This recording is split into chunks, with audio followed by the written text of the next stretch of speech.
we've got your Raiders covered. Knock on wood if you're with me. It's Silver and Black Today on CBS Sports Radio 1140. And now, here's your host, Scott Gobranson. Welcome back to the Silver and Black Today here on CBS Sports Radio 1140 in Las Vegas. Yes, a quiet Las Vegas. There's no question. Things have changed with the current crisis in our country around COVID-19. But, you know, the one thing that does not change is the fact that we are here Sundays from 8 to 10. And at a time when there's absolutely no sports going on as far as live sports to watch, there's still plenty to talk about. So we're going to do that here again on Silver and Black Today. Of course, check out our website, silverandblacktoday.com. We are covering all things Raiders. Of course, breaking news, if you didn't hear at the top of the hour, the collective bargaining agreement for the NFL has passed barely, which shocks me. We'll talk about that in a minute, that it barely passed. Or excuse me, I shouldn't say barely passed. It was close. And I'll read for you the statement from NFL Commissioner Roger Goodell. We are pleased that the players have voted to ratify the proposed new CBA, which will provide substantial benefits to all current and retired players, increase jobs, ensure continued progress on player safety, and give our fans more and better football. We appreciate the tireless efforts of the Management Council, blah, blah, blah, NFLPA leadership, both of them who devoted nearly a year to detailed good faith negotiations to reach this comprehensive, transformative agreement. So there you have it. You have some labor peace for the next 10 years in the NFL. And I just want to say, too, that we're going to get into that.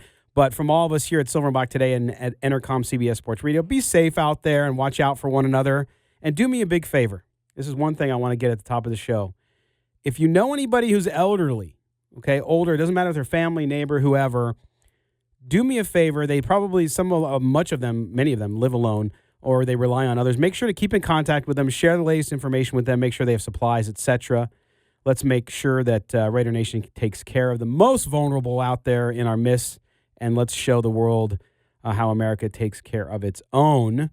But the NFL carries on, and despite some car trouble this morning, another person carrying on, and he'll carry on much more when we get to Kelly's Corner later in the show. But that, of course, is my co-host today, Kelly Kreiner. Chaz Osborne is out today, and with the travel ban, Kelly, he's no longer the international man of mystery because there's a international travel ban, so he's now the domestic man of leisure. The domestic man of leisure? That's correct. Oh, okay. And that came from our good friend, producer, engineer, Mark Bonilla, who had that. Or was that you, Trent? It wasn't you. Okay, no, it was Mark. So just a good Kelly, thing he got back in the country while he could. I know. Yeah. So it's crazy, man. But the NFL moves on, and I'm not surprised by that at all because, first of all, we need something to talk about. I'm not talking about sports radio. I'm talking about just in general. We need things to be able to discuss as a society, but also the NFL. Here's the thing. The NFL, the new year, they've not made any indication that things are not going to start tomorrow with the start of the new year. Well, free agency tomorrow, legal tampering, which is funny that they call something tampering when it's legal. But then the new year starting on Wednesday as well. So, Kelly, you're not surprised by this, are you? No, I'm surprised it was as close as it was. I was expecting it to be a little wider of a margin. I mean, it's basically breaking down to 60 votes out of the 2,000 people that voted. I figured by going after the lower paid players, getting towards that, getting the bulk of people more money, it would have been a little bigger of a vote. But yeah, man, that's a lot closer than I thought it was going to be. No, and what I don't understand, and we're gonna. By the way, I guess I should highlight the show today. Coming up, bottom of the hour. Yeah, nobody's listening. So they're all listening. Now they're stuck. Nobody wants to leave their house unless they're hoarding toilet paper and pasta. Shame on you. But coming up on the show, a true Raiders fan favorite and one of the best Raiders to ever play, especially on the offensive line, Steve Wisniewski is going to be with us. We talked to him. He's going to talk to us about the CBA, what he thought of it, which is interesting, getting a former player's perspective. And he was obviously a marquee player. He was not one of the rank and file. His older brother was earlier in his career when he was younger. And then, of course, his nephew, Stephon, played for the Chiefs, won a Super Bowl this year. But anyway, he's going to be with us. He's going to talk about that as well as the Raiders moving to Las Vegas. Also coming up at the top of the hour, at 9 o'clock hour, Austin Gayle from Pro Football Focus would join us. We're going to talk about Raiders free agent opportunities to look at. Also, what they might do in the draft. Austin is the numbers guy, analytics, of course, Pro Football Focus at the crux of that. We're going to talk to him about that. And then Moe Moton, our senior NFL columnist at silverandblacktoday.com and a contributor here on CBS Sports Radio 1140. He will be with us. We're going to talk about, he wrote this week, Kelly, about the Raiders improving their linebacking core through free agency and the draft. So he kind of laid out 12 players. But what is it about the Raiders and linebackers again? Well, first off, he laid out 12 players. He knows this is only a 2-hour show, right? Yeah, we're not going to go through all 12, but we're gonna pick up on that because I think that looking at that defense, and especially with to me, my opinion, and I'll keep the discussion for later, but my opinion is that's where the Raiders need to be spending their money in free agency. It doesn't mean you don't go get some offensive players, but they need help at linebacker. They need help in the defensive backfield, and there's some marquee players there. But you're aware that Gunther's system doesn't prioritize the linebacker, aren't you? We've heard that. I don't know. You've never said that before. I know. I've never heard that from Twitter when I said they need linebackers. Twitter. By the way, Twitter at this time, here, Dude, don't start. I know. Don't even. Whenever there's issues or crises or whatever, it's just such a horrible place. Well, that's a horrible place anytime. It is. This just amplifies the stupidity of people and the divide between people who have a normal everyday life and people who don't understand how real life works. No, that's true. But the thing to me, because I had a good friend, my good friend Aaron Perlett, who's been on here before, of course, Dr. Aaron Perlett from the American Mustache Institute. He mentioned on Facebook that, hey, since for the first time since 9/11, he kind of had this feeling. And I don't at all, hey, you feel what you feel. But to me, I feel much different because I felt like at that time, of course, a different situation altogether. But I felt like people came together, right? I felt like that unified people. And it might have been behind the flag, but so be it. That's what it is.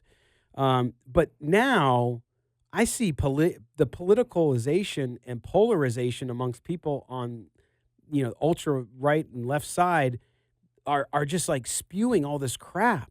And it's like, it just, to me, so it doesn't feel that way to me, Kelly. It doesn't feel like this issue, even though it's a serious thing we got to watch out for, it doesn't seem like it brought people together. Oh, it doesn't. I mean, and it just, like I said, it just shows the stupidity of people in mass groups. And I don't want to, I'm not one of those people that's trying to downplay this. It's like, oh, it's just a cold blah, blah, blah. I mean, this is a serious issue, but this is in no way like a massive, serious issue that's affecting the whole country, like on an immediate basis.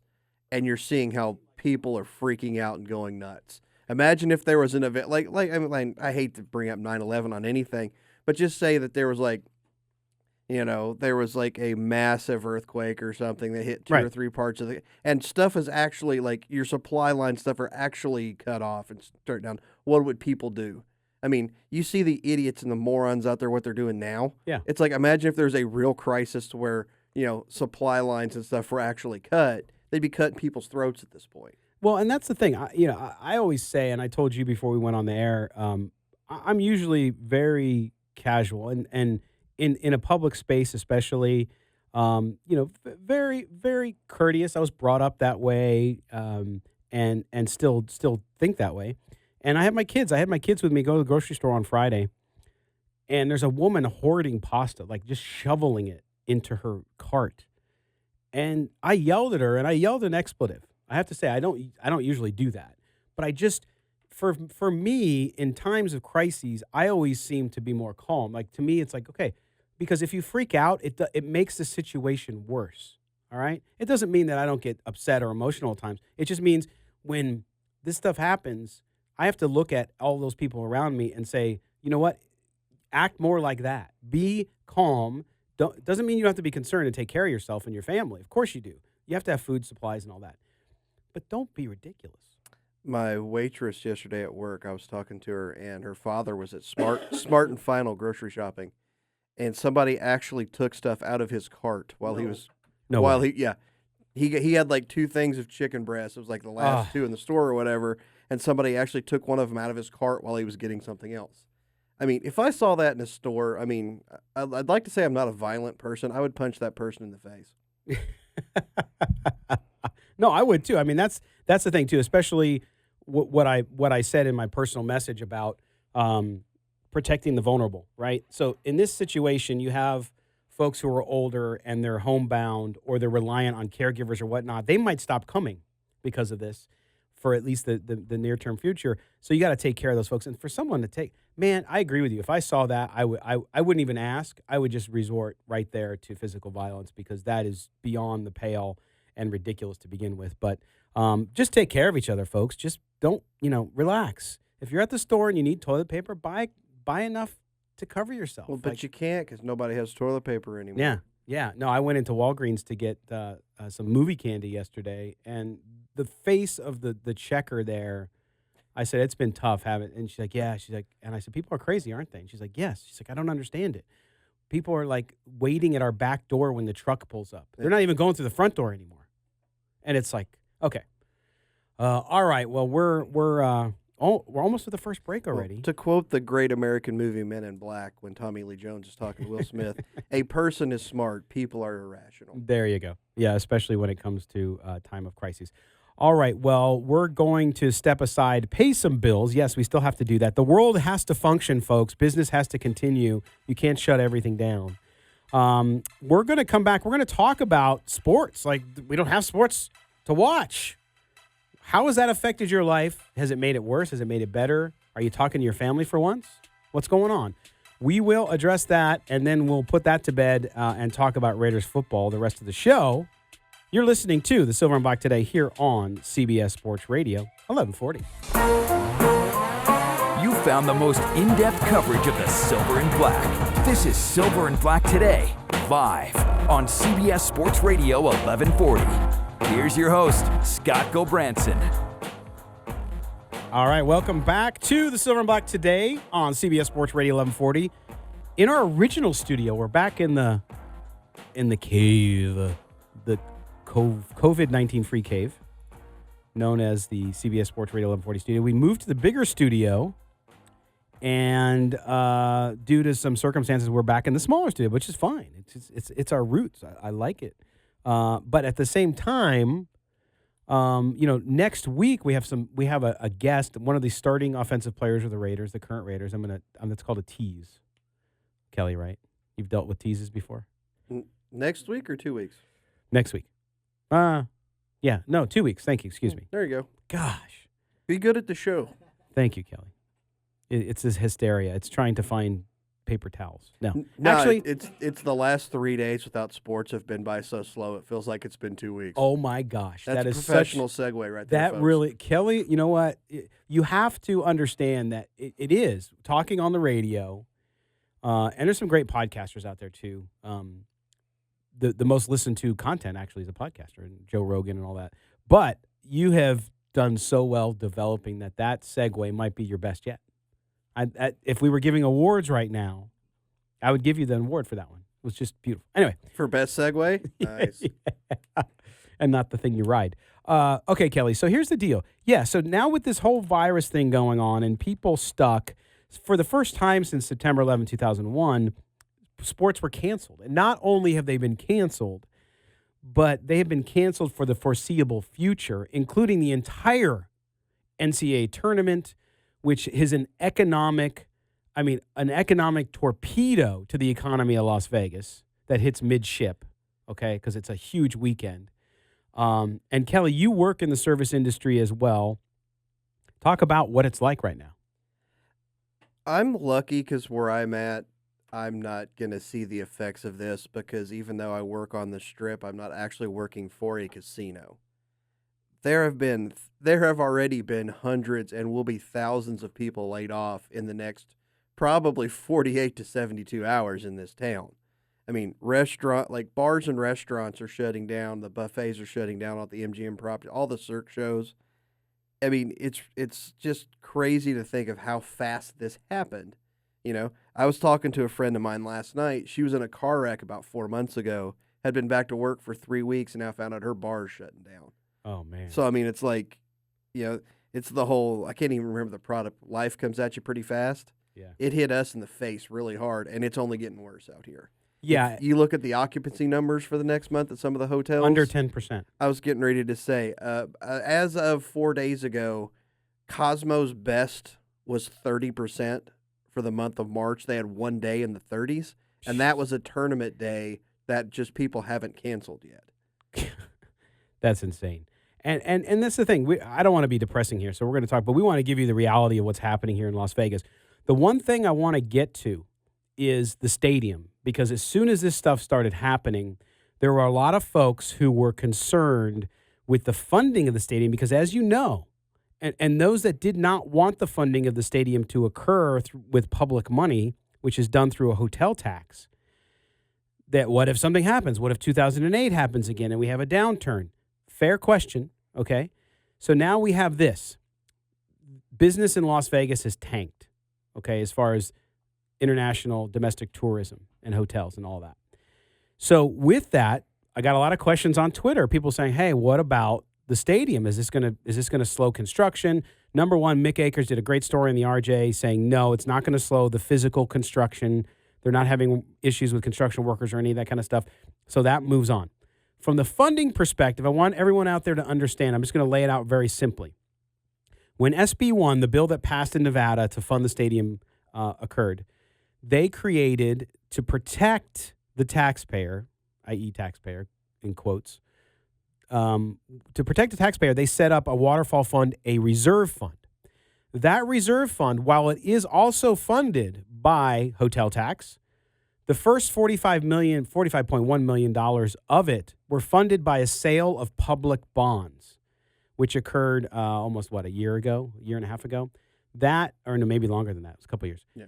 That first, because and I hate to use this term because it's been used so much in the last 3 days, with an abundance of caution, when they constructed the deal around the stadium, they made sure that the first $45 million, those bonds, went into the reserve fund. It didn't go right to the construction.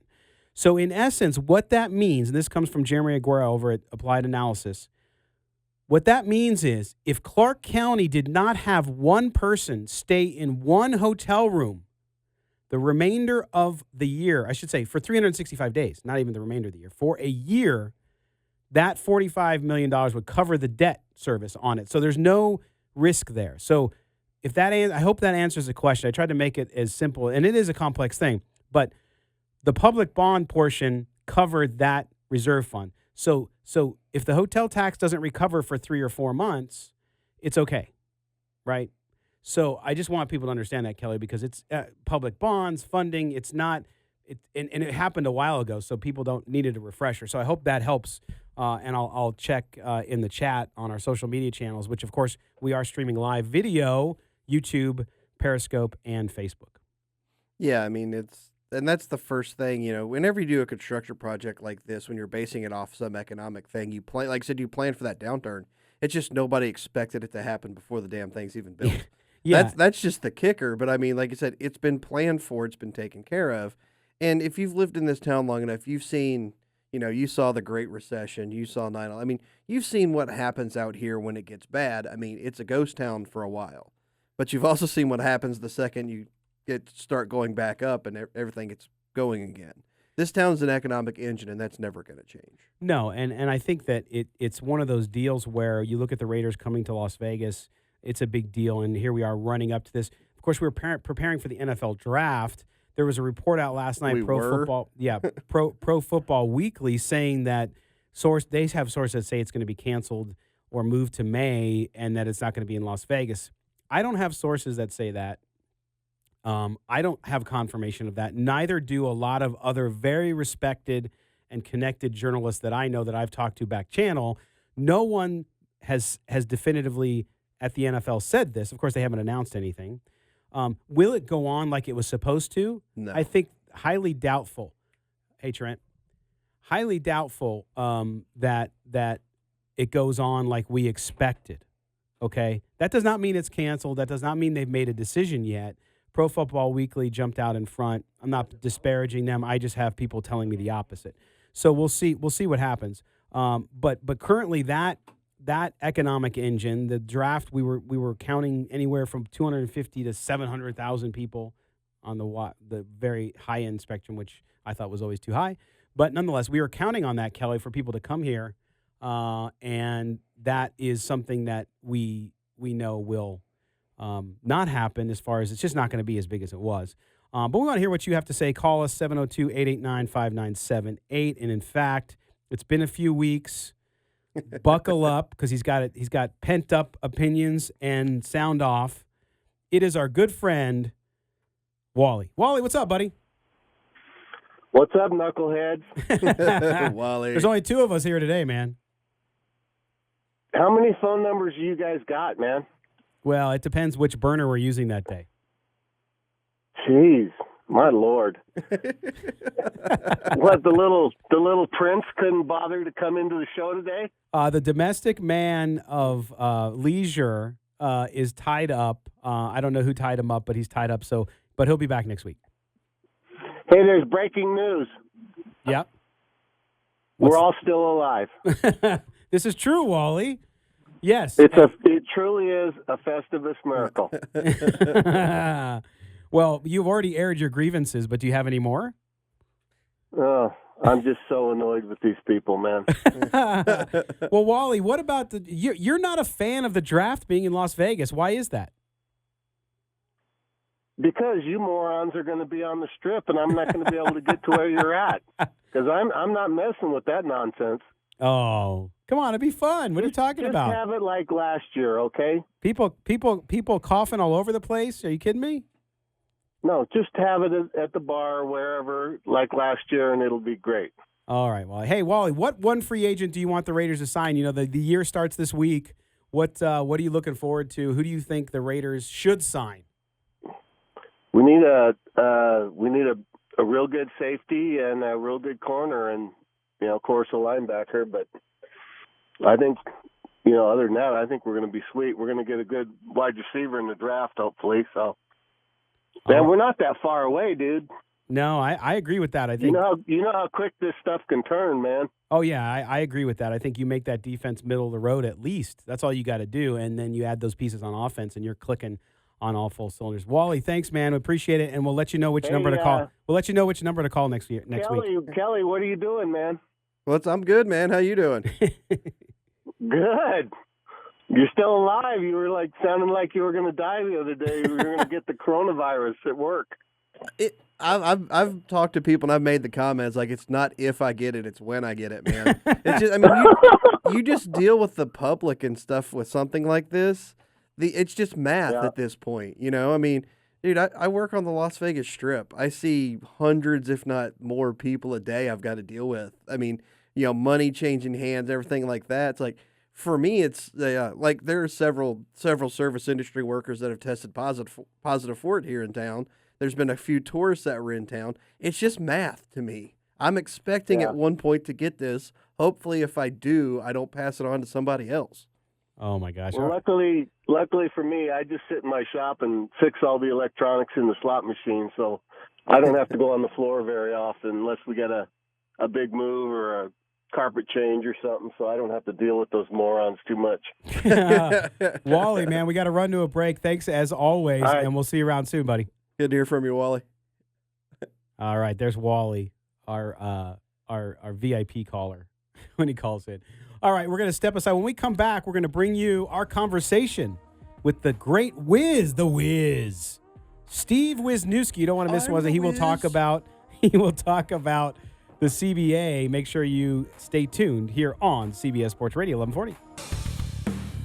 Hi, this is Steve Wisniewski, and you're listening to the Silver and Black Today. Welcome back to the Silver and Black Today here on CBS Sports Radio 1140 in Las Vegas. We are excited to be joined by I've always found that when we talk to fans, one of the guys that the fans of the Raiders love is the Wiz, Steve Wisniewski. Of course, Steve was a guard with the Raiders, the Los Angeles and Oakland Raiders. So he was there when they moved back to Oakland, 1989, second-round draft pick out of Penn State, 8-time Pro Bowl, 2-time All-Pro first team, 6-time second-team All-Pro, also part of the NFL's 1990s all-decade team. So we go out on the Newsmaker line and bring Steve in. Steve, thanks for being with us here on Silver and Black today. Scott, it's great to be on the show, and I am pumped up to talk Raider football. So much love to Raider Nation in Vegas. Yeah, they love you. And by the way, you have a connect. Your son is a Las Vegas Metropolitan Police officer here, is he not? Thank you. Yes, he is. He's doing a great job serving the community, and I just give all of the love and respect I can to Las Vegas Metro and the men and women who wear a badge and risk their life to serve the community for very little thanks. So I'm so proud of him and proud of the job they're doing. Yeah, and here in Las Vegas, I'm sure as you hear from the stories from your son, and again, thank you for him being a first responder and protecting me and my family. He, the Metro deals with so much here. You know, the city of Las Vegas is so dynamic, 41 million visitors a year. So they deal with things that you would never expect them to deal with, and they do it with such grace, such respect and humility. It's really great. So thank you to him and you for his service. All right, let's jump in. I want to start first, Steve, and tap into your experience as a longtime NFL player, because as we talk, this is Sunday, and last night the voting closed for the Players Association for the new collective bargaining agreement. And that vote, we're going to wait back to see how long that takes to hear on the results and whether it's ratified. But if you look at this CBA, of course, the things that fans mostly hear about, Steve, is, of course, going to 17 games, which is a point of contention with some players, and then other things like expanded playoffs and all of that. But when you look at this deal and the studying I've done on it, and I really want to get an education from you today, is that if you look at this deal for the rank and file NFL player, which most people forget about, right? They think of the Aaron Rodgers of the world. They think of the Ezekiel Elliott's and those type of players. They forget about that most players are not making $20, $30, $40 million a year, and a lot of them are making the league minimum or just above. From my point of view, Steve, when I look at this deal, this is a great deal for the majority of players in the National Football League. Now, we've heard some of the top paid players not so happy with it. Talk a little bit about that and what the difference is depending what you get paid and what your status is in the league. Yeah, so great question, Scott. And big picture is this: the CBA, for some of those people who aren't so closely following this, just spells out the groundwork of what the equity split is. How do players get paid? What piece of the pie do they get with the owners? And traditionally, owners are never happy, and traditionally, players are never happy, and they both posture on both sides. But this is really a great deal for the players and for the owners. If I was a player rep, I'd probably pull my hamstring running to sign this deal. And why I say it's such a great deal is that the NFL players are going to get 48%, and that will go up to even a higher percentage of the total revenue generated by the league. And that's highest of any other sports franchise or sports league. So they're getting the biggest piece of the pie possible. Now, there are more players in the NFL team than you would have on a basketball or baseball team. So there's more players that share that revenue, but it's fair. It's fair to the players. And the owners, I think they have a good approach here. They believe in the big pie and that everyone will win. So there's some little details about adding a game here or there, but I feel overall this is good for the players. And then the other concern on the players' standpoint, you're right. Not everybody is a star player. There's a lot of guys who do make league minimum, but also people forget the average length of an NFL, career is still 3.5 years. Yeah. So there's a whole lot of guys who come in the league and leave the league. You don't really know much about them. They were a backup here or there. And, a deal like this and the medical and the healthcare and the players' annuity, that helps everyone. Well, no, that's a great point, and I think you're absolutely right, because people forget, because you get so, for fans, and the league justifiably so promotes their stars. So we're going to get a lot of Patrick Mahomes, a lot of Lamar Jackson, these guys who are the face, if you will, of the NFL. Meanwhile, that long snapper who spends 5 years in the league, or that offensive lineman who was a backup on an NFL team for 4 or 5 years, you kind of forget about them, and this deal obviously helps them out significantly. But you talked about there as well the fact that when you look at the structure of an NFL team and the sharing of the revenue here, owners in the NFL, it's not like the NBA. I saw a lot of people saying, boy, this time around the CBA, the players are going to take control. With all due respect to the owners and the players, the owners usually and still have all the leverage, do they not? Yeah, certainly. The owners have the leverage, and we know that it's the great players that fill the seats. When you go to Kansas City Chiefs, my nephew just won a Super Bowl. Steve Wisniewski was a starting left guard, real solid player. Super thrilled for him and the whole organization. No one's buying a ticket to see my nephew, Steve Wisniewski, as good as he is at left guard, but we're all tuning in to watch Patrick Mahomes. So the owners have leverage, but they know it's still the great players who sell the seats. Absolutely, and it'll be interesting. That 17th game, I'd love to hear your perspective on that, because you know why the owners want to do it, because it's revenue, it's more money, it's TV, it's everything that they want to do as business owners. I get that. Some of the players, especially that high end, that very small percentage of the highest paid players in the league, aren't really in favor of it. But then the rank and file player, if I'm somebody down the line, like you said, the players you're talking about, that's an extra game. I get another game check, do I not? Yeah, you do, Scott. And if I was playing today, I'd play 22 games. I wouldn't care. And again, because you're getting a share of the revenue, and the revenue is going to increase. And also, there's some different dynamics as the league has evolved. My older brother played in the league in 81 for 4 years with the Colts. I got in 89, playing through 2001. Got 13 seasons. Stefan's now on his 10th year. Yeah. But the game has evolved, and football's changed. There's no more two-a-day practices for these players. They can only wear pads 14 times throughout the season because of the CBA. When I played, we had 5 weeks of two-a-days, and literally we tried to kill each other on Wednesday and Thursday, which probably wasn't smart. So what I'm getting at is these players are in better condition and less hits on their body. And the 17th game is not going to make or break anybody. You can play a much longer, have more longevity in the league now than you ever have at any point in the history of the league. And we're more aware of things such as brain trauma, the effects of concussion, neurological testing. So I really think the 17th game is an absolute non-issue. Yeah, and it's, again, we're speaking with Steve Wisniewski, the great Wiz, if you will, of the Raiders, 8-time Pro Bowler, 2-time All-Pro as well. And Steve, yeah, I mean, I think that, to me, they're going to have less contact now. If I understand the reading of the CBA that I did, they'll have less contact too. So from a health perspective, it doesn't make too much of a difference to add the game. All right, now let's switch gears a little bit to your beloved Raiders. And of course, we're speaking to Raider Nation in the new capital of Raider Nation, that is Las Vegas. You've spent a lot of time here, not only because of your son, but because of the Raiders and the work you do with their community outreach and being an ambassador for the team. The stadium is getting there. It's almost done. They're about to close off the roof. The excitement here in Las Vegas, as I'm sure you've seen coming to community events, is growing and growing each and every day. Now, of course, this coronavirus crisis has people kind of down a little bit. But as we look towards football season, Steve, talk about what this is going to mean for this franchise. You moved with the franchise from L.A. to Oakland. Now they're moving to Las Vegas. But this is a very different move, is it not? It really is. And, big picture, I've congratulated Mark Davis and Mark Bedane several times on the job they've done. I mean, literally, they're doing everything right. And 10 years ago, none of us could have seen where the Raider organization, where the franchise is today. And it's so exciting. I mean, you just have to be excited for the team, for the franchise, and for Raider Nation.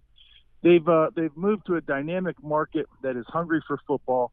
They're going to have a world-class stadium that's going to be a great fan experience for everybody. They're engaged with the community, and the people that work at the Raiders and community relations are some of the finest people I've ever met. And every time I do an event with them, I walk away saying, they are first class. They just do everything right, and they're there to bless the community. So I've been around a lot of different organizations, have guys and buddies of mine from every franchise, and I can't tell you anyone who's doing things better than the Raiders right now. And the product that they put on the field, I think, is going to be really exciting. I just love the nucleus of young players we have. And how can you not be excited with John Gruden as your head coach and this core of just dynamic young players? And I could go through the roster, but there are so many good young players, and we have more draft picks for the years ahead here that I'm thrilled. I'm excited. Yeah, and that's the one thing I was going to ask you about, too, because for Raiders fans, I mean, let's face it, it's the elephant in the room. The last 2 decades have been tough, with the exception of a couple years on the field, that is. It's been very tough. Now, with all the off-the-field things in such a positive direction, like you said, under Mark Davis, who I think doesn't get anywhere near the credit that he's due for making the decisions and for allowing people like Mark Bedane to make the decisions that he's made.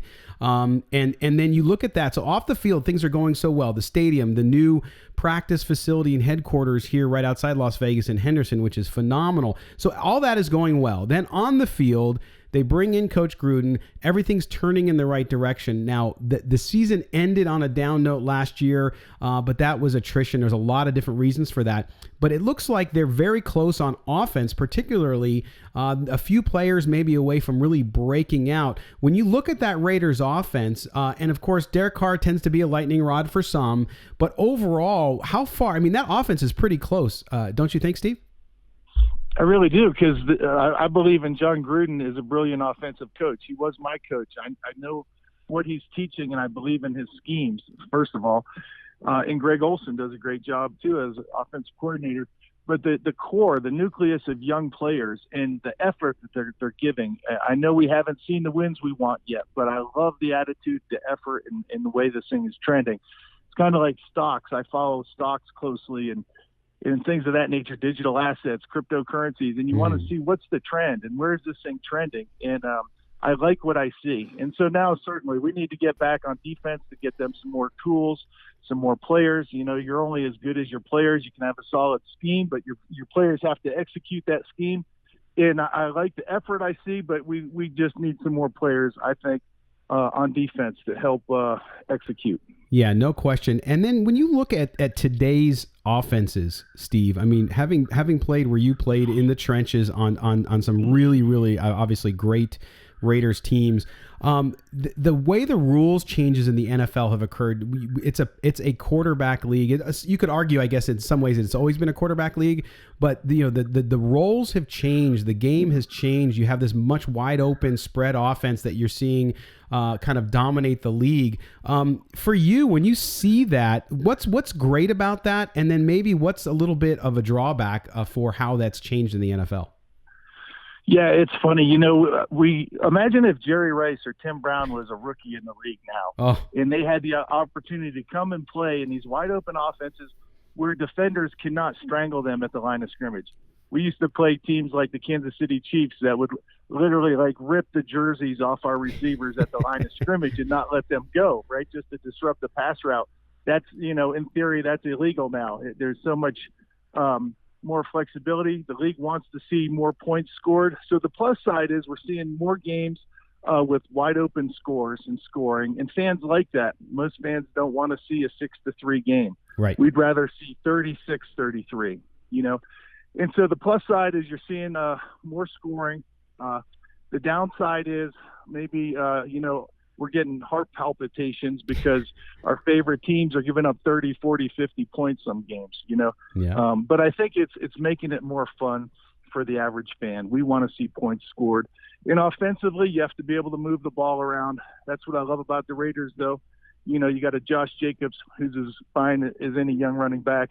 You got 2 amazing tight ends. You got a core of young wide receivers. And I think we're going to be able to move the ball and get the ball out of the quarterback's hands quickly.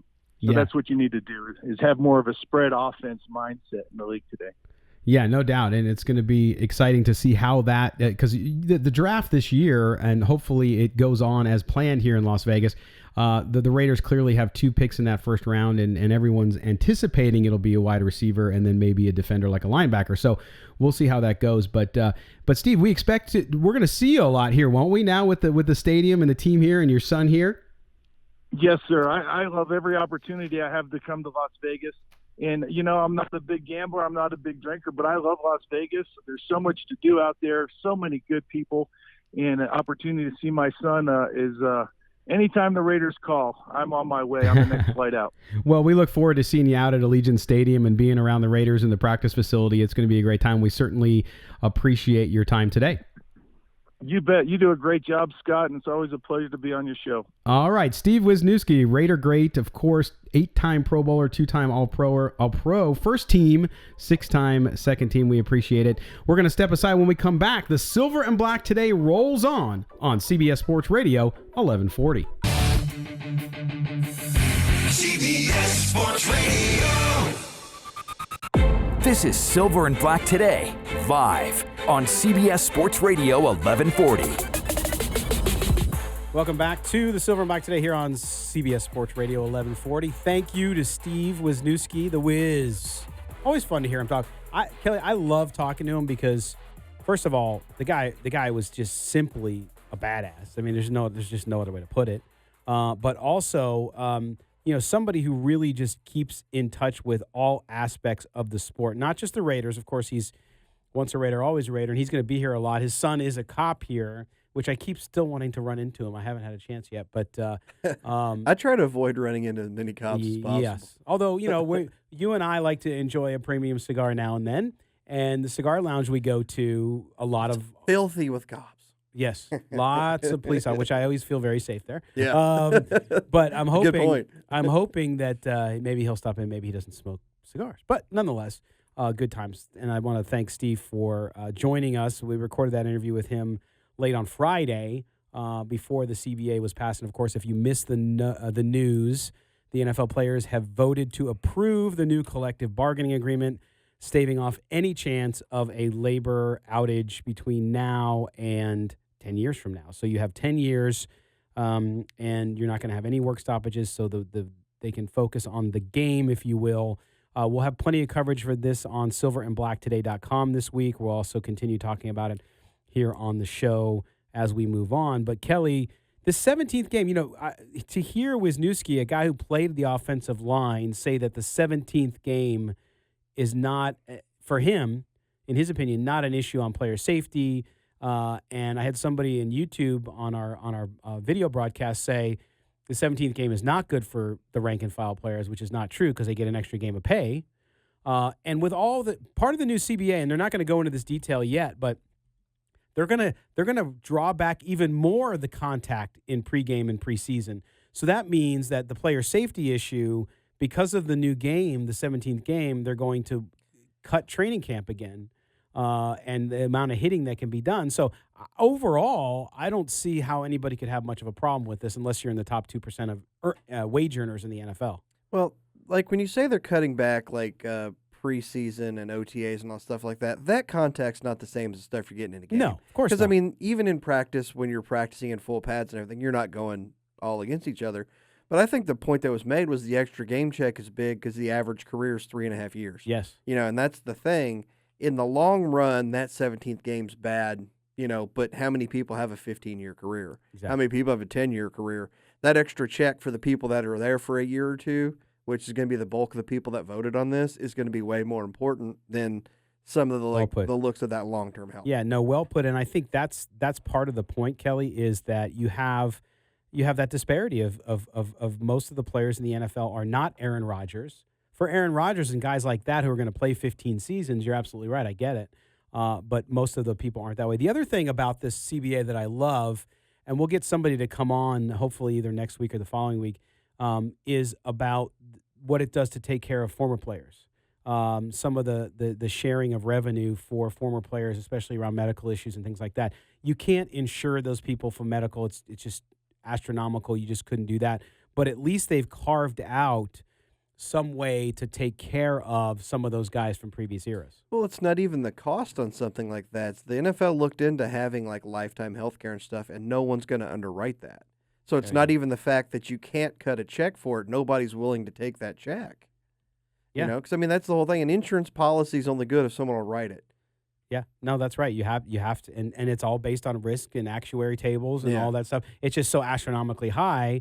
you're not going to get anybody to do it. But that's what I love about that CBA, and of course the players get more money too for them all the way through, which is good. And I'm seeing a lot of folks on our YouTube page where we have the most active chat and our live video stream talking about that and the CBA and that they like it. And of course, if you're a football fan, you like it because that means you don't have a chance of football stopping in the next few years, especially the 2021 season. So just got to get it started. Yeah, you just got to get it started, right? And again, the rumor about the NFL draft being canceled in Las Vegas, that is not true yet. We have not had any verification of that, and so we have to just wait off on that. Kelly's mouthing on the video. People are like watching Kelly mouth, not happening. And I agree, Kelly. I think it's gonna change. There's no question it's not going to be the same event that it was going to be. And that's the thing. If you're not going to have that whole thing, you're not just going to have the players come out here and have like an empty auditorium to say you just had do the it in New draft York. in Vegas. Yeah, that's the whole thing. Yeah. Yeah, there hasn't been any confirmation. And that's just the thing about especially media and Twitter and all that stuff today. You can throw out there that you heard that because there's a really good chance. Like, hell, also, I've said it weeks ago, this ain't happening. Right. The second the NBA canceled their season, we were at work, and I was like, well, there goes the draft. Yep. Somebody's like, what? I go, every sport is going to do this now because no one wants to be that one league or that one entity. That's like South by Southwest. Like all these the NBA? Yeah. Everybody doesn't want to be that one person that's done this. The NBA will follow suit. Yes. And I'll tell you that I get it, and I think that we'll see how it all unfolds. It's unfortunate because this was going to be Las Vegas's kind of intro into the NFL family, the first event that was going to happen here as an NFL market. I'm hoping they just delay everything by a year, meaning that I forgot who has it next year. Do you remember? No. But whoever has it next year, they just move it all a year. I hope that's what they do, and they don't cancel it, but we'll see what happens. By the way, also, Phil, our viewer on YouTube, says Major League Baseball offers lifetime health care. Yes, but they don't get hit in the head repeatedly. So I think that's the big difference. Oh, yeah, then that's the big thing. It's you can find somebody to write a Major League Baseball actuary thing like that because it's not it's for baseball stuff, it's mostly like knee, elbow, ankle. You know what I mean? It's not the actual debilitating as the NFL stuff. Right. And not only that, but the Major League Baseball union is the perhaps strongest union in the world, believe it or not. And so they were able to negotiate things the NFL can't. All right, we're going to step aside. When we come back, we're going to talk to Austin Gayle, Pro Football Focus. Raiders free agents is the subject. Don't go anywhere. Silver and Black today here on CBS Sports Radio 1140. We've got your Raiders covered. Knock on wood if you're with me. It's Silver and Black today on CBS Sports Radio 1140. And now, here's your host, Scott Gobranson. Welcome back, Raider Nation. Hope you're holding up well. Don't hold up in your house. You can go outside a little bit. Just be careful. That's all. Save me some toilet paper. No, we got enough toilet paper at home. We're good. Paper towels, another story. We're learning to wash towels. Imagine that. I'm teaching my kids, no more paper towels. You're going to use towels and we'll do laundry. All right. Somebody will get on me about wasting water. Anyway, we are back talking Raiders football. And we hope you're all doing well. You need that respite, right? You need to be able to talk about the Raiders. We still don't have any word that the NFL free agent period and new year will be delayed. Of course, legal tampering starts tomorrow morning at, I think, 8:59 a.m. Pacific time. So we'll see what happens today. If there's any announcements, anything happens. Of course, we know the breaking news, the CBA passed. And so we have labor peace in the NFL, at least for the next 10 years. But let's focus on the Raiders. A lot of folks on our YouTube channel watching our simulcast and listening to us on the radio.com app are listening and saying, hey, what about free agents? What are the Raiders going to do? They want to know the free agents we think they should sign. And so when I saw that, I said, you know what? I got to get our good friend Austin Gayle, is the Associate Director of Content at Pro Football Focus, to join us. And first of all, Austin, I gotta tell you, with this whole situation going on, sorry for you as an Aztec that you're robbed of your team maybe making a run in the NCAA tournament. Oh, man, just brutal. I mean, best season San Diego State has had in quite a long time, and not in the school's history. It is unfortunate, but it's definitely understanding why this is happening. I think it's unfortunate, but it's not surprising. No, and everybody's in the same boat. And if you're Kansas, you're already hanging banners. Amazing. But anyway, let's get back to football. So, Austin, we look at the Raiders this year. They're sitting there with $55 million in cap space. Of course, they have great draft capital, at least in the first and the third rounds coming up in April or May's draft, depending if reports are true. But when we look at this, the Raiders need the most help, I believe, on defense. When you look at the Raiders and the free agency period coming up, what do you believe to be their biggest area of need? Yeah, I think it's in the secondary, if I had to be honest. I do think even though they do have Jonathan Abram coming back from injury, they liked some of the things they saw from Trayvon Mullen down the stretch.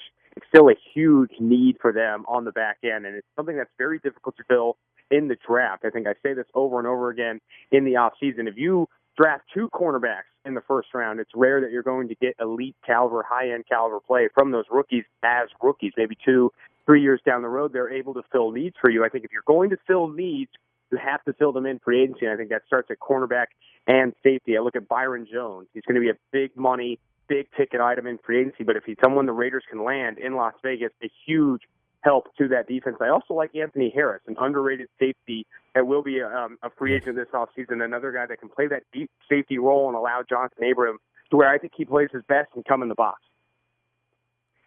Yeah, no doubt about it. And I'm glad you mentioned Harris because I had on one of our other shows here on CBS Sports Radio 1140, the Playmakers during the week from 3 to 6, they had me on to talk about Raiders free agents, and that's the guy I brought up because he tends not to get the attention in Minnesota that he deserves because of who he plays with, but would be a great opportunity there. Let's talk about Byron Jones because I'm a big believer that is the guy you can really build, and he could be the face of the defense here in Las Vegas, couldn't he?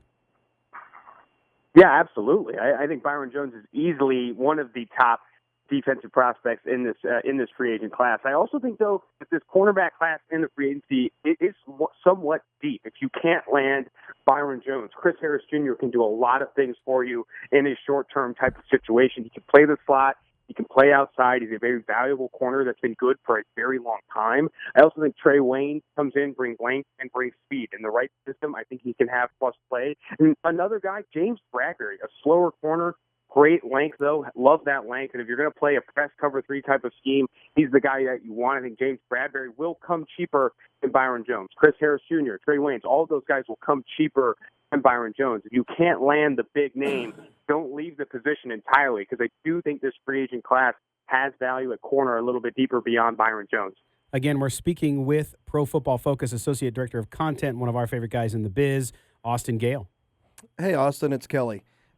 You just mentioned it right. Well, actually, first off, being from San Diego State, you do know you can't spell second round upset without SDSU, right? Come on, man. Oh. I mean, watching this season, you could just tell because they don't have that star on the court, it was going to be tough to push into the Sweet 16 and all those things. But I was rooting for it. It's unfortunate we don't get to see how it plays out. Hey, man, you're talking to somebody that's got 150-1 Dayton future, so I'm really disappointed the tournament's gone as well. But you mentioned the big thing with Byron Jones. He's obviously going to be the big corner everybody's out. What's it going to cost to get him? Because the rumor is he's looking for $16 million a year, and to me that's a little high. But with all the cap space out there, I think he's going to get it. Yeah, right now you can go to PFF.com and see over the cap's projected contract for all of the top free agents. Right now, the projection is 5 years, $16 million per year. I think that's what he ends up getting. It'll be such a bidding war that he will get that money. I think there will be a team that's willing to pay that. Chris Harris Jr. projected at $13 million per year. Then you have guys like Trey Waynes at $7.5 million per year. You're going to have to spend big for a young, long, athletic corner like Byron Jones, a guy that's proven he can match and mirror number one receivers in the NFL. These other guys can't do that. They can play one side of the field. They can do well against number 2 wide receivers. But Byron Jones is the only corner in this class that you'd feel comfortable shadowing guys like Julio Jones, DeAndre Hopkins, etc. These other guys are more pieces of the puzzle. Austin, let's move into the linebacker position. And, of course, one of the big name out there, the biggest, I think, at least for Raider fans, is Corey Littleton. Is he a fit in Las Vegas, and do they have a shot at getting him, or where do you think he's going to end up? I'll tell you right now, any athletic linebacker should be a fit in Las Vegas. They need athleticism at that position. They need speed. They need playmaking ability in coverage. And this, again, is a good free agency to attack that. You don't have to grab Kenneth Murray, Patrick Queen in the first round. You can get a guy like Corey Littleton, Joe Schobert, even maybe a poor man's of those is Blake Martinez. You can get a guy that can play certain coverages in the NFL, guys that have proven they can play coverage in the NFL in free agency. I think Corey Littleton should be a top target for the Las Vegas Raiders. I mean, it makes too much sense. They've struggled to fill that position for so long. Corey Littleton does such a good job of making plays in coverage and limiting plays after the catch. Joe Schobert actually ranks number 1 in the NFL in 2019 in limiting yards after the catch per reception allowed. He keeps things in front of him and doesn't give up big plays. Both those guys, Joe Schobert and Corey Littleton, are two guys that the Raiders should target. And Austin, one of the things that obviously the Raiders need is a wide receiver one, right? They went out and signed Terrell Williams, who was beset by the plantar fasciitis last year, but I think he is a good guy at the number 2. And then, of course, you have the rookie Hunter Renfrow in the slot, who did very well in his rookie year, was injured a little bit too.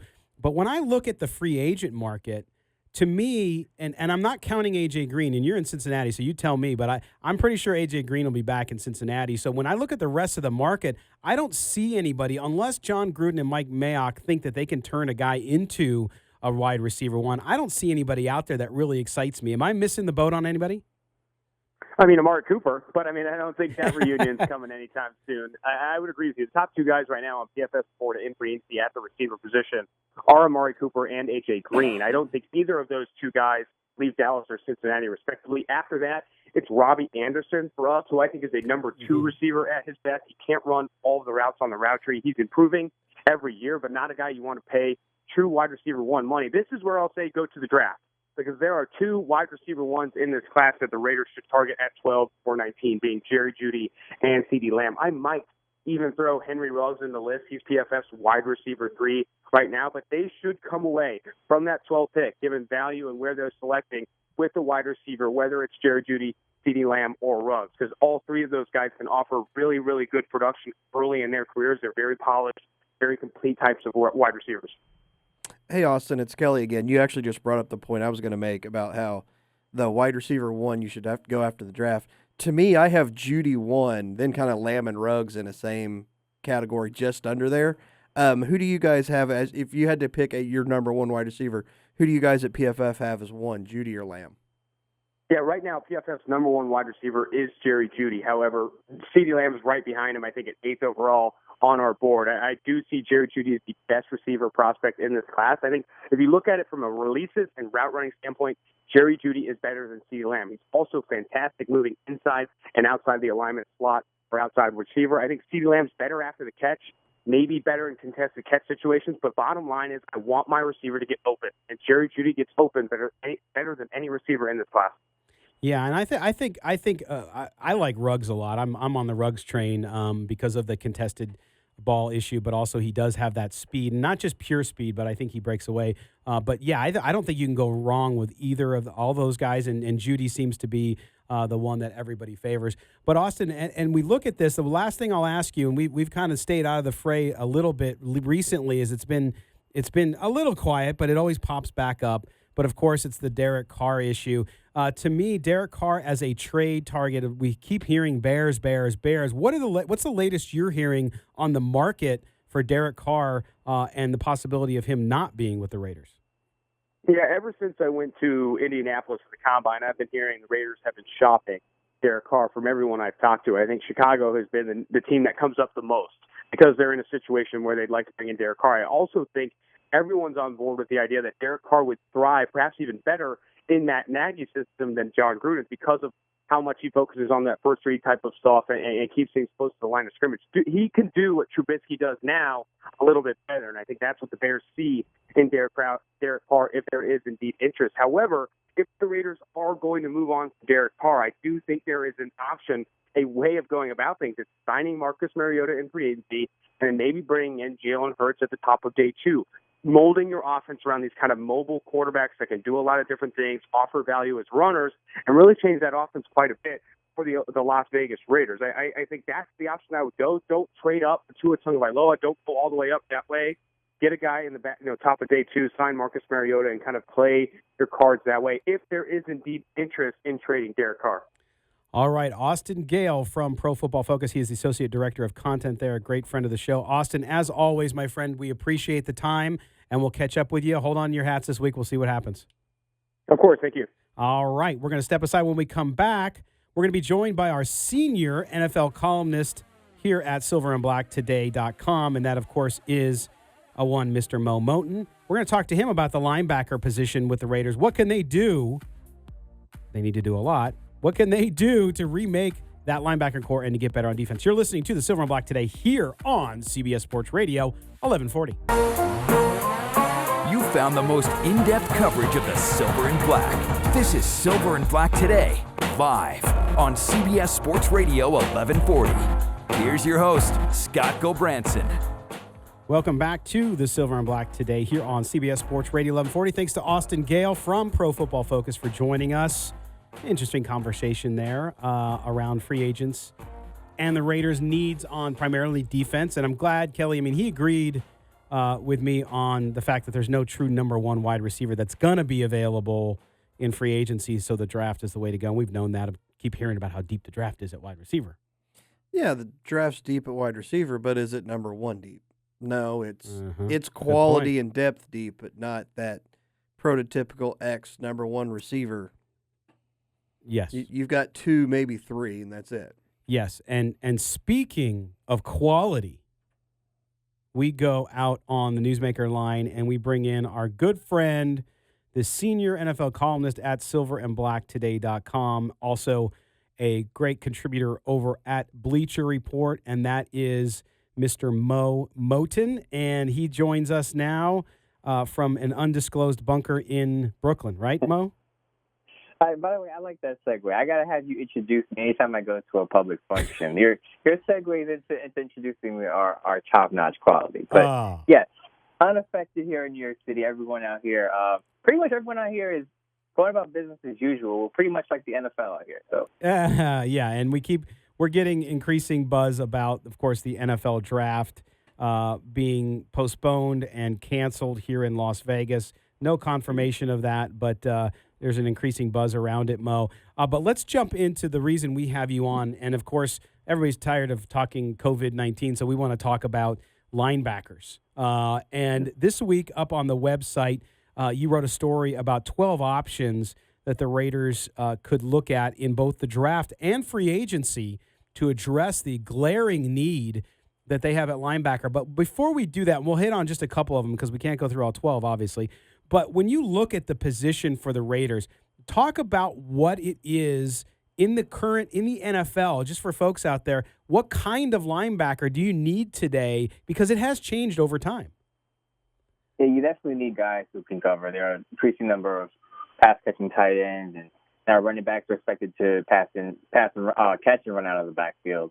So to combat that, you need guys who can cover the middle of the field, sideline to sideline, shadow tight ends, or at least reroute them so it makes it difficult for them to get in their lanes and catch footballs. And the Raiders just simply don't have that. Markel Lee, I remember Markel Lee came out in 2017, and Raiders fans went crazy over Markel Lee. I don't know if that's the Reggie McKenzie effect, but I warn people he's not a guy who's going to cover the middle of the field if you need somebody to combat Travis Kelce or Hunter Henry. It's just not going to happen with him. And he's played sparingly. I had high hopes for Nicholas Morrow, but apparently he's still in those developmental stages. He's probably going to be just an average starter if he is a starter. And the Raiders need to just influx that position with quality talent. Yeah, no, there's no question that that they need that influx of talent, Mo. But when we look at some of the guys that you mentioned, and we talked just a moment ago with Austin Gayle about Corey Littleton, you look at him, and of course, he's going to be at the top of everyone's list because of the athleticism that he has and the talent that he has and the ability to disrupt offenses. Corey Littleton, if they were able to get him, talk about how that would remake that linebacking core, what it would mean for the Raiders defense. Well, I'm sure Kelly knows this, but I just, first of all, Corey Littleton is about 228 pounds. So let's just put that out there. That's not really a Gunther-type linebacker, but if the Raiders were to sign him, and the Raiders were to grab him, I think he's the type that I just talked about. He can cover the middle of the field. I know some people said, well, he allowed 71.8% completion percentage. You got to understand, he's a linebacker. He's not a cornerback. He's not a free safety. So he's gonna let up some catches, but he was targeted 85 times last year, like those 61 completions. And I think he didn't leave any open gashes in the middle of the field. He's not the perfect cover linebacker. I think Joe Schobert is more of that. But Corey Littleton, if he's kept clean, if you have a strong defensive line, he can run side to sideline, stop the run, and as I said, he can pick up some passes. He has some impact plays and coverage. He has 5 interceptions in the last 2 years. I believe 22 passes broken up also in coverage. So I think he fits the bill if you want a guy who can cover in the middle of the field. I agree with Mo 100% that Corey Littleton's not the typical guy that Gunther looks for, because Corey Littleton's good at football. Corey Littleton's built for today's game, ouch. which is the exact opposite of everything Gunther looks for in football. And speaking of that, you mentioned in your article, Mo, that Nick Vigil is from Cincinnati, familiar with Gunther's system, blah, blah, all that stuff. Cincinnati's linebacking core was as bad as the Raiders, and Cincinnati doesn't want him. Why would the Raiders want Nick Vigil? Is that you bring up a good point, and you just said it. I don't want to diss Gunther and say he brings bad football players to Oakland or Las Vegas now, but you got to understand that Gunther, what he's done since he's been there, the Raiders have brought linebackers who know his system. And I don't know if you probably don't remember Emmanuel Lamore. Montez Burfict last year, of course. I think the Raiders are going to do that for the 3rd consecutive year, just going to bring over a linebacker that they pretty much know is familiar with Gunther's system to help younger guys up to speed and to basically be a starter for probably the short term. Again, I will say this about Nick Vigil. Did improve in the second half of the season. A lot of Bengals writers and fans point out that he improved after let go of Preston Brown. He was able to settle into one linebacker spot. Again, we're speaking with Moe Moton, senior NFL columnist at silverandblacktoday.com, about his piece this week about the Raiders linebacker core. Make sure you go up there and read it, silverandblacktoday.com. Follow Mo at MOEMOTON on Twitter. And Mo, we get into the college players and draft day 1 targets that you had listed. Of course, we've heard a lot about Kenneth Murray. Both Kelly and I like Kenneth Murray and think that he would be a fine pick at number 12 even. But you have up there, too, Patrick Queen. Talk about Patrick Queen and the differences between him and Murray and why you like one or the other. I think Patrick Queen has a little more production and pass coverage. I believe he has 5 pass breakups and I believe an interception or 2. But Kenneth Murray is kind of like you would hope that his athleticism projects in the NFL where he can have more production and coverage. I think Patrick Queen has showed in a short period, albeit. I know he just took over a starting spot last year. But I think he's more. I think he can dart around the field a little more than a Kenneth Murray. If you look at Kenneth Murray's physique, he's chiseled. Doesn't mean he can't move around the field, but he's a chiseled guy, and I think he fit more as a middle linebacker. Whereas Patrick Queen, you can have him on the weak side. He can kind of start from sideline to sideline, stop the run, shout tight ends. I think he's more athletic than Murray, slightly more athletic. Of course, they both ran a pretty good 4.5. Of course, they both tweaked their hamstrings, but I think Patrick Queen, if you're looking at ceiling, I think he has a higher ceiling than Kenneth Murray. Kenneth Murray kind of know what he is because he's been a starter for Oklahoma for 2 years, whereas Patrick Queen doesn't have that experience, but again, I think he has that upside. Yeah, you mentioned it, Mo. Patrick Queen is a little more athletic, and he's more of a side-to-side to where, to me, Murray's more of a north and south kind of guy. But I also think that Murray is a prototypical middle linebacker, which is a lot harder to fill than a Sam or a Will linebacker. I think in the draft, you can get a better production for your outside linebackers in your middle, which is why I have Murray a little higher than Queen. Do you agree? I agree with your assessment there. The one thing I will say is Corey Littleton, and I just did this research yesterday or last night, Corey Littleton's going to have a massive market. I just don't see the Raiders grabbing him between the market he has and between what Gunther looks for. I think the Raiders are more likely to grab a middle linebacker. What I'm worried about is if the Raiders grab a Joe Schobert and then they move Kenneth Murray to the weak side. I don't like that combination. Just like you, I would prefer Kenneth Murray to be a north-south guy in the middle of your defense. Right, and I mean, look what happened last year. They moved Clelin Ferrell around, right, and played him out of position. And we've seen a lot of that due to the fact that they don't have talent. They've been moving guys around and not playing them in their natural position. Mo, with about 45 seconds left, Troy Dye out of Oregon as a draft day 2 target. That one intrigues me. I've watched the kid a couple times, and for a second day guy, which, you know, most of those guys, not many of them stick, but if you're going to take a flyer on a guy, you talk about athleticism and speed, he's sort of in that realm of that kind of new form of linebacker, is he not? Definitely. He's that guy. I mean, 6'4", 226 pounds. I believe 5 interceptions and 14 pass breakups in his career. A lot of people say, well, he got hurt in college, and I get that, but he's able to still play. Like, he was still on the field and still perform. I believe he played his bowl game with a broken thumb or a torn meniscus, had a surgery in his knee. So one of the underrated aspects of being able to play in the NFL is being able to play through pain, through injuries. And though he had some nicks, he still was able to get on the field and be athletic and show that side-to-side line athleticism on the field for Oregon. I think he'll be a great weak side linebacker for the Raiders, assuming they get a middle linebacker. Again, he's not a guy who's not going to be in the middle of your field because he's not big enough for that. But if you want a guy who can, again, cover tight ends, follow running backs, I think he's your guy. All right, Moe Moton. And Mo, I know you have a story coming up tomorrow looking at free agent possibilities for the Raiders, correct?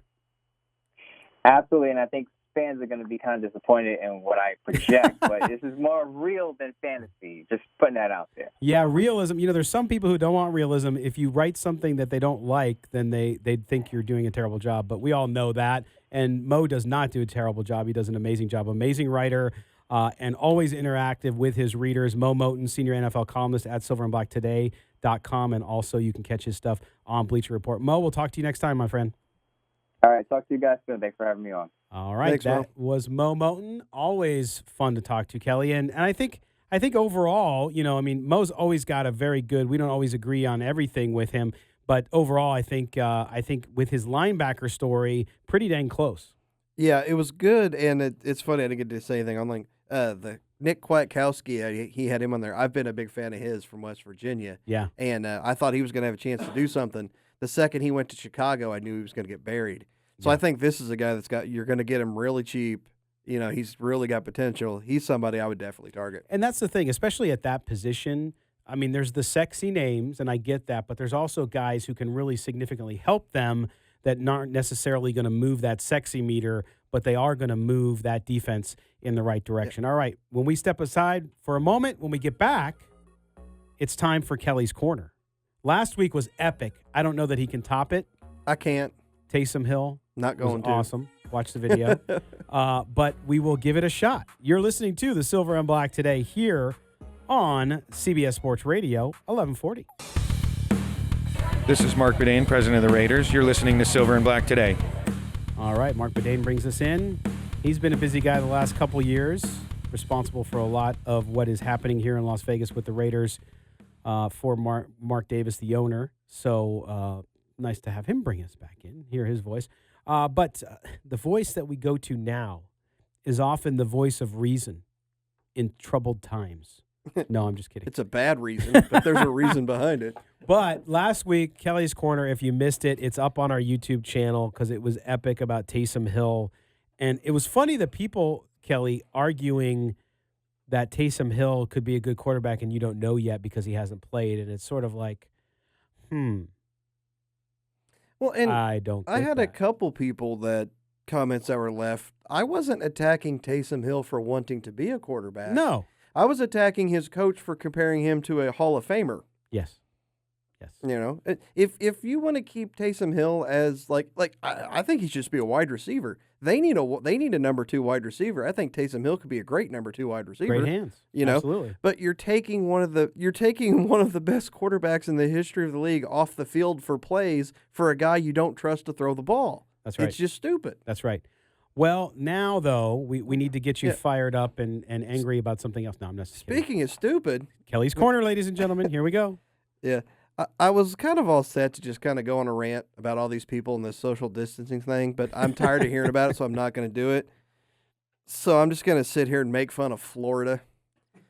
Because if there's one thing you can always count on, it's someone or a large group of people in Florida doing something stupid and it making the news. Did you see what the Florida Senate did the other day, Scott? I don't want to know. No, Yeah. What did they do? Well, I mean, it's not like there's a big issue or some kind of pandemic going on that they need to work on.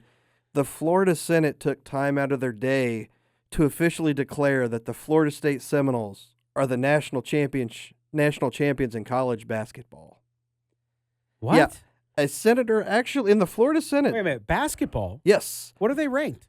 They're 4. Right. Yeah. How can you even? I mean, I think it's ridiculous that Kansas is claiming the national title, even though they're ranked number 1. Well, here's part of what the resolution that they passed says. The Seminoles, ranked number 4 in national college basketball standings, ended the regular season with a 26-5 record and were favored to challenge the top seeds in the national tournament and take home the national title. Oh Okay, my gosh. so instead of, I don't know, spending time and doing something productive in a time of need in our country, a senator proposed this. It passed 37-2 in the Senate, which kind of makes me wonder how only 2 people from the Florida Senate went to Florida or Miami, because they're not going to vote for that, you know. But yeah, and it just reminded me of the whole UCF thing in college football, where, yeah, you went undefeated and you're claiming yourself national champions. Do you know who does that? Losers who don't win anything. You don't crown yourself anything, because if you do that, it's because no one else is doing it for you. You know, Yeah. it just blows. I mean, it's just dumb that one you're taking time, and that's a government body that's taking the stupid time to do something like this. You know, it's like we look at everything. You know, we talk about government waste and other properties. They took time out of their day. This guy spent time and resources to put this together and to put it to a vote on the floor. Like, what the hell are you doing? I know, when you have all these other issues that you got to deal with in your state. Yeah, and not only that, I mean, if I'm a Florida State player, I'm pissed to see this because it makes me look bad. Right. Because the only way I can win something is if the government gives it to me. It's like socialism all over again. Well, and that's the same thing. I mean, with Florida State, they're number 4 in the country. So it's like the Kansas argument is terrible too, but at least they can say, hey, we're number 1. It ended. There's been no tournament. They try to compare it to college football, which it should not be compared, because at the time when you named the national championship based on the rankings, there was no tournament. Yeah, there was no tournament. You also had 2. You had the AP and you had Correct. So you could have 2 champions. Correct. Which was even dumber than having one that you make up. But in basketball, the precedent is you had a tournament. These extraordinary circumstances led to the cancellation of the tournament. So in my view, they will always, it's just vacated. Kansas is selling T-shirts, right? People can't get toilet paper and paper towels. They're selling T-shirts. So did UCF. So did other schools. I don't blame them for that. If people are stupid, take their money. That's a good point. It's a good point. But I agree. I mean, you can't. It blows my mind what government can do sometimes and what people will spend their time on. You know, and we're talking tax dollars went to do this, right? And we're talking sports here at a time when there's bigger concerns. But that's a little bit of an escape. You know, when you're in government, you should be all hands on deck, trying to make sure that local agencies and everybody gets what they need, versus wasting your time on the most ridiculous argument I have ever heard for claiming a national title. Yeah, it's kind of dumb. And it also, the whole Florida thing kind of segues into something else that I'm going to do here as the second part of my corner. Part 2. Well, yeah, it's because, Scott Van Pelt tweeted out yesterday that it's been 3 days we've had no live sports. Do you know how long those last 3 days felt? Think of what it's going to feel like 3 days later, 3 days after that. We're in for the long haul on this. So since I'm sitting here bashing Florida, there's a great documentary on Netflix right now that if you're a sports fan, I really recommend you watch that involves Florida. It's called Screwball, and it's about the Alex Rodriguez doctor who did all the anti-aging steroid stuff. And Billy Corbin, the guy that's the director, great director, does some great documentaries. But what makes this thing so good is, one, the story's ridiculous. Like, if you wrote this stuff out, You wouldn't believe it. You wouldn't believe it. Yeah. But when he does all the reenactments, for some reason, he got the idea to have children do them. So he's got like 8 and 9-year-olds dressed up like all the like fake beards, like the tattoo sleeves and bald caps for some of the guys. I mean, it's just it's hilarious, but the story's so crazy and you add that in. I mean, yeah, it's called Screwball. It's on Netflix. Since we have no sports to watch, definitely throw that on there. It is worth your hour and a half or hour and 45, however long it is. It's an excellent documentary. Well, and it's funny because on the Playmakers, when I've appeared on the Playmakers with Lindsay and Paul, which runs 3 to 6 p.m. here on CBS Sports Radio 1140, Lindsay, because she's younger, she's in her 20s, and of course I just hit 50, she makes fun of the fact, because they do a segment called What Are You Watching Tonight? And almost every time I'm on there, I'm saying, I'm watching this game from 1994. I'm watching this game from 2001. And she always makes fun of that. And now who's laughing? Because I have all those games that I can go back and watch. Okay, Kelly, give it to me. No. I was going to say, I made the joke that ESPN Classics ratings are never going to be higher, and they're going to be in the... Because it was so, like, the UFC fight was live in Brazil yesterday, so you had that on TV. With no spectators. Yeah. There was nothing else on. No. So, I mean, it's like you were stuck. Yeah. So it's like, NFL Network's replaying NFL games. I mean, and everybody's going to be doing that. But there's only... Like, I don't really want to watch Bills Dolphins from week 6 last year. Exactly. Play classic. There's only games. so much stuff that you can keep putting on there. So, eventually we're going to be making stuff up. I saw a great thing on Twitter to where a guy had a Roomba and he got a little Swiffer sweeper and sweeping in front of it like it was curling. And the first thing that popped into my head is like, is there an over-under? Can I take a side? Well, for Raider fans, my recommendation, especially younger Raider fans, who are under 30 or under 40, go back. You can find most of them on YouTube and watch classic Raider games. I mean, from the 70s and the late 60s, we had Daryl LaMonica on last week. Watch some of his stuff that you can find, and some of those old NFL. That's what I would do, is look up on streaming. If you get NFL Network and some of the other ESPN has got some of them. Watch the old NFL film stuff, because that's fun to watch. It's whimsical. The Folly stuff that they used to do every year with the outtakes and all that is great as well, because we all have to fill that time. And you know what? God forbid, I might recommend, for right now, the libraries are open. Go back, get a book.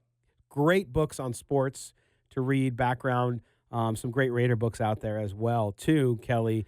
But it's going to be interesting to see how it all unfolds and how people get used to the new normal, even if it's 2 or 3 weeks long. Could be longer, I don't know. But if it's 2 or 3 weeks long without all these sports, then they got to all start back up again. Yeah, and everybody keeps throwing out this 2-week thing. Like, oh, just stay in your house for 2 weeks. The world's going to be safe. This is going to be around for a long time. Sure. Sports aren't coming back in 2 weeks, people. I hate to be the bearer of bad news, but they're not going to completely halt the season of the NBA in the middle of a game and then be like 2 weeks later, we're good. No, we can come back. This is going to be a while. There's going to be a lot of downtime. This is going to get ugly for people. Well, it is, and I've said, and I think I forgot, I would credit them because it wasn't my original thought. Someone else I saw on Twitter, a reporter with ESPN, said it's probably safe to bet that we may not see sports until the NFL season, which could be August or September. Now, that spells doom for a lot of people who love baseball. Well, I was going to say, but after March Madness, there are no real sports till football anyway. So well, I still love baseball. In fact, our Little League season has been postponed. My son's Little League season, which is kind of a bummer, but I totally get it. I've expected that, even though here in Clark County in Las Vegas, they have not canceled schools yet. But I think that could very well, it's going to get bad the next 2 weeks. That's why I use 2 weeks. But past that, we'll see. But we very well could not see any live sporting events until mid-August. I'm not saying it's going to happen. By the way, ESPN reporting that the Titans are not interested in Tom Brady. They're working hard to get a deal done with Ryan Tannehill. So we don't know that the NFL New Year is going to be delayed, but there's certain things in motion. People are going. Well, the Titans just know that Tom Brady's coming to Las Vegas apparently, so they can't. They can't. There you go. Yeah. There you go. You're starting it now. I'm so sick of hearing that too. I know. God, but that's what I'm seeing a lot of our chatters on YouTube as well, where we broadcast live our video stream of this show. They're saying, just get the Brady stuff over already. Number one, because people are sick of it. But number two, it's the kind of the first domino that kind of needs to go. But I think it might be the last thing that happens. I was going to say, it's like if everybody's waiting on that, you might be waiting a while. Yeah, I don't think he's going to be in any hurry. Because I don't think, I honestly think there's a little bit of skepticism the Patriots don't want him back. Yeah. And they might just be like, hold this thing off so everybody else does something. he has nowhere to go. Right. Yeah, there's only a couple options, so it'll be interesting. I actually hope he goes to, because there's Tampa Bay's all in. I hope he does that so I can bet against Tampa every week. Yeah. Because in that offense, Tom Brady's useless. Well, we have a place to go, and that's to a break. Kelly's Corner. Kelly, as always, thank you. Thought-provoking. Yeah, Introspective. Florida, you're dumb. We're going to step aside. When we come back, we'll close out the show. You could call in. You want to call in and sound off about no sports? 702-889-5978. Don't be afraid. Call us. The only way to take Silver and Black today with you is with the radio.com app. Download it today and search CBS Sports Radio 1140 in Las Vegas and listen to us anytime, anywhere. That's right. The radio.com app, if you don't have it, we have a lot of viewers on YouTube, Facebook, and Periscope who watch the show and listen that way. But if you aren't and you're listening, you got to get the radio.com app, folks. This app, you can get anything you want, music, sports, talk, and you could use the rewind feature. If you missed the beginning of the show and you're just tuning in at the end of the show, you can actually rewind right at the bottom of the app there and listen to it like you were listening. It's like a DVR for this radio show and for all radio shows here on CBS Sports Radio 1140 in Las Vegas. Also, we have this show up, i.e. on a podcast feed within 30 minutes after the show ends. So if you missed the show or if you want to pass it along to somebody, that feed is usually up, and it is usually by afternoon in all channels, Stitcher, iTunes, Spotify, Google Play, wherever you listen to your audio, you'll be able to get the show. So make sure you subscribe there. Leave us some positive reviews on iTunes. I had a guy from the Syracuse Raiders fan group write a really negative review of us on iTunes. And I'm fine with negative reviews. You know, some people like us, some people don't. It's totally cool. But it was kind of funny because, those groups are really fun. I'm wearing a Rochester Raiders fan group shirt today. They sent it to me last year, and thank you for them for doing that. But, most of those groups and stuff, they get along with each other. We all kind of communicate. We all partake with them. I communicate with a lot of folks from different clubs all over the country and all over the world. So it was kind of surprising. But, hey, man, we're not for everybody. What was the As my wife always tells what was me. the genesis of the negative review? What didn't he like? That basically we don't know what we're talking about and that we're not fans. We're not real fans. So, Okay, that's cool. Yeah. I'm not on here to say everything. I'm not going to blow smoke up your butt and tell you everything's great like most of his fan site does. No, and if everything was great, we'd have a better record. well, and not only that, Kelly, but we love fan podcasts. We have fan podcasters on here all the time. We have Cody on. By the way, shout out to Raider Cody. His daughter was in the hospital, so I want to give him just to let him know that we're thinking about him. But there's a lot of fan shows, podcasts, and all that. And we like those guys. There's nothing wrong with it. That's not what we are. So listen to your fan podcast and then listen to us. We're going to be a little more center, and you'll hear positives and negatives. We try to be objective. So all good though. But it's interesting to know what Raider Nation is always thinking about, and we are not going to see a lot of activity in the sports world as we talked about in the last segment, Kelly. But I hope with football, I hope that they don't delay the new year and that they can at least they can do things virtually. I know you have in-person visits and stuff like that. These guys are traveling for the most part. I'm not talking about low-level free agents. I'm talking about the guys like Tom Brady at the top. Those guys are flying on private jets anyway. Now you have team officials and all that stuff. So we'll see how they handle it. But I'm just one of those people. I'm going to go on a rant for a second. You can't stop life. You can't stop business overall. Be careful. Be prudent. If you can work from home, great. That's great. That's awesome. But there are a lot of people who don't work from home. There are a lot of people who have to do things that take them into the public space, like the people who restock your grocery shelves so you can then run on toilet paper.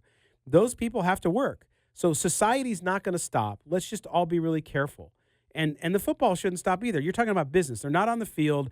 They're not in stadiums full of 65,000 people. Am I wrong on this? No, and that's what, like you mentioned, the private jet stuff like that, but also that every NFL player, almost every NFL player that's a free agent has been to that city or whatever. It's not like you're signing blind somewhere and be like, oh man, wait, Indianapolis doesn't. This is what Indianapolis is, or oh wait, you mean Cleveland doesn't have sunny weather? It's like you know exactly what you're getting into for the most part, right? Because you see that product every Sunday. You know enough. Your agent's got guys on that team, so it's not. You don't have like. Yeah, that sales pitch is great when you're showing a guy around. You can do stuff there, but your pitch is your team. Your pitch is your organization, and they already know all of that stuff. And let's be honest, man. If you can fax over something to somebody, they can sign it and fax it back. That's all you need to sign a free agent. No, you can DocuSign now online. I mean, I bought my house. I never saw a piece of paper until at the end when they gave me the stack, but I signed it all online. It's all digital signature. So, but even the whole fax thing, you know how the NFL likes their faxes. They have the 32 faxes remaining in the world. But so that's one of the things that we think it's just, we have to have things go on in life. I'm not saying don't be concerned. We're all concerned. But don't put your entire life on hold. And by the way, there's small business people out there who are going to go under and lose their livelihood. So don't stop going to these businesses. Just wash your hands, dude. Don't cough on people. Be careful. I mean, it's pretty straightforward. The fact that I have small guys at home, and I remind them to wash their hands. The fact that we have to remind adult people to wash their hands, but for most men who go into the men's room on a regular basis to use them in public places, you know that a lot of men don't wash their hands. Hopefully that's the good that comes out of this, right? Well, I was unaware that I needed to sing Happy Birthday twice while washing my hands. I thought it was just the once. See, being Catholic, we say Hail Marys because then you get prayers and your hands washed at the same time. Dude, 2 birds with 1 stone. Yeah, knock them out while you can. But no, you mentioned like the league year. I don't want the draft to get pushed back, and I think it's actually bad for teams if you do that. Because the one thing that gets you more than anything when it comes to draft time is overthinking everything. Right. And if you have another 3 or 4 weeks to look over film on something that you've done 1,000 times, man, it's paralysis by analysis. By this time everybody should know what they're doing. Right. You give them extra time, it's just going to screw everybody up. They're going to overthink everything, and then some genius is going to convince themselves that Jalen Hurts is a first-round quarterback and trade up to 25. Yeah, trade news. Adam Schefter reported Jaguars and Ravens have agreed to trade in Principal Woods and Pro Bowl defensive end Calais Campbell to the Baltimore for a 2020 5th-round pick. Wow, that's a good trade. God, why wasn't the Raiders in on something like that? I don't know. I'll give up one of our 3/3 right now for Calais Campbell. I know, and they gave up a 5th. They gave up a 5th. That's like nothing. Yeah, it's literally nothing. Because you've got Jacksonville, who's in cap hell. They've got to get rid of people. He was probably going to get cut. Just throw a late round pick. Throw a late round. That I hate to say it. That's why Baltimore's such a good organization. That's the one thing the Patriots get that nobody else gets. 5th and 6th round draft picks are basically meaningless in a draft for the most part. Right. They just got Calais Campbell for nothing. No, they did, and it's amazing. That's a great move for them. That, according to Adam Schefter. Also, we're getting more indications and hearing from some people who work in the industry in Las Vegas that hotels have been notified that the draft will be canceled. I think we already know that it's not going to be what it was. Even if they were to hold the draft in Las Vegas, it was not going to be a spectator thing. So we kind of already know that, and so we're hearing that increasingly. I got a couple text messages from folks who work on the Strip, and they're telling me that they're executives on the Strip. So I've got the same thing 3 or 4 days ago to where everybody knows that the whole Big fan experience gone. stuff was gone. I mean that was gone a week ago. Everybody knew that basically, but it's just the fact that they're not going to just come out here for the regular draft. So the draft, they haven't officially said it. The draft's not in Las Vegas. Right. All right, Kelly. Well, we're out of time, man. It was good to like I said, have this respite, talk football instead of all of the other stuff. But next week we'll be back with another show. Hopefully Chaz will be back. If he makes bail, we'll get him here. Well, I told him I wouldn't do it again, so it's your turn. Oh, my gosh. All right. Well, Kelly, as always, thanks for being here, brother. Yeah. And thanks to our engineer, Trent Ogle, for also being here and for washing his hands in sense of... No, just kidding. Wait, are we sure he did? Because he just came back in the studio, so we have no idea. I'm hoping he did. There's so much stuff around here, I can't No. It's not just the hand sanitizer. You actually have to wash your hands, then use the hand sanitizer. All right, guys. Well, listen, we will be back with you next week. Check out silverandblacktoday.com. Also, look for this show on your podcast feed. We'll be back next week, and may the autumn wind always be at your back. And take care of everybody out there, especially those that are elderly. We'll talk to you next week. Take care, everybody.